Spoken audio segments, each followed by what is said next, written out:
all we have to do is go black,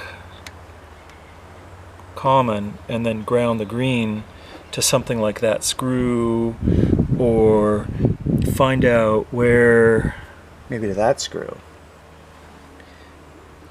yeah, to the just to the chassis. Yeah. So many times you'll see like that massive solder. Yeah. So we know that that's ground.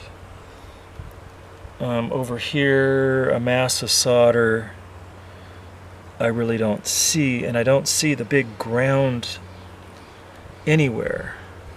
Like on a tube amp, they'll just go and just, okay, that's, we know is grounded to the chassis. So I think it's going to be this and this, then it's going to hit the chassis. Cool. Yeah. And that's pretty easy. Okay. So now let's get rid of all this.